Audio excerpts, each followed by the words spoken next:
basement's shadow.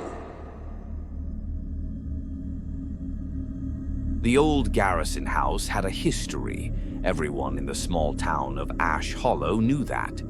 Whispers of tragedies and disappearances surrounded it like a fog, but to Nora Harper, the newly single mother of 16-year-old Ellie, it was simply a bargain. The stately Victorian stood at the end of a quiet cul-de-sac, its paint peeling and shutters barely clinging on. It was a fixer-upper, sure, but it was theirs. Ellie hated it immediately. "It's creepy," she told her mom the first night, shivering as the wind howled against the walls. The house had a way of amplifying sounds. The creaks and groans echoed as though the structure were alive. Nora brushed off Ellie's concerns, attributing it to teenage melodrama.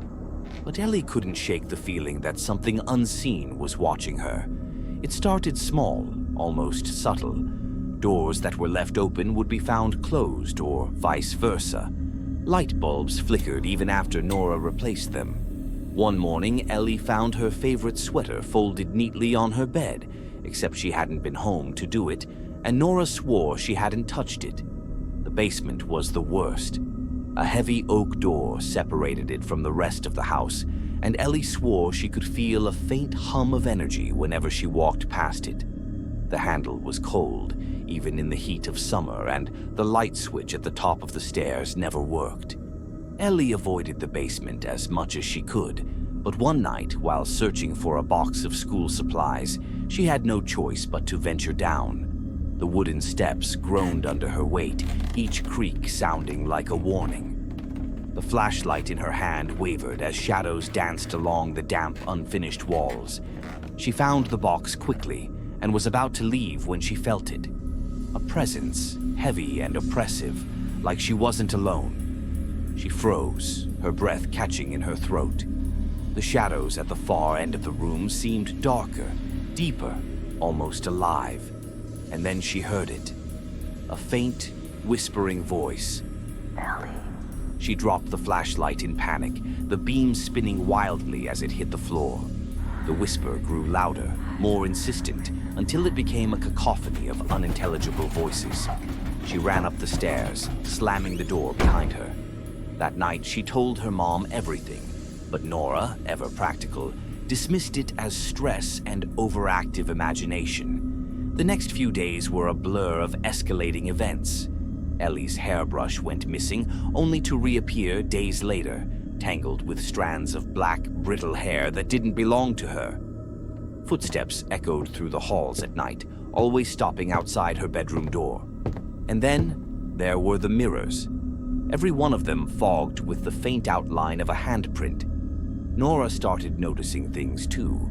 She woke up one morning to find all the cabinet doors in the kitchen wide open, though she swore she had shut them the night before. The air in the house grew colder, even as summer blazed outside. Ellie insisted they leave, but Nora couldn't afford to, not after sinking every penny into the house. One night, Ellie woke to the sound of someone crying. It was faint, almost childlike, and it seemed to be coming from the basement. Against her better judgment, she followed it, gripping a heavy flashlight like a weapon.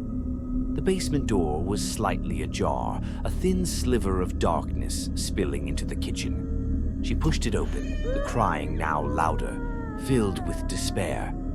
"Hello?" Ellie called, her voice trembling. The crying stopped abruptly, replaced by silence so deep it felt unnatural. And then the whispers began again. They weren't distant anymore. They were right next to her ear. A cold, invisible hand brushed her arm, and Ellie bolted back up the stairs. This time, when she slammed the door shut, it didn't hold. It burst open as though something unseen was chasing her. The house seemed to erupt in chaos. Lights flickered, doors slammed, and the air was filled with the sound of wailing voices. Nora found Ellie huddled in the corner of the living room, screaming that they had to leave. But before they could even think of running, the house fell silent. For a moment, it seemed over. But then slowly, every light in the house turned off, plunging them into darkness. A single word echoed through the air, so close it might as well have been whispered into their ears. Stay. The next morning, the neighbors reported the Garrison house's front door standing wide open, but no one inside could be found. The house remains empty to this day, though sometimes at night, passers-by swear they see figures moving behind the windows. And if you stand close enough, you might just hear a voice whispering, Ellie.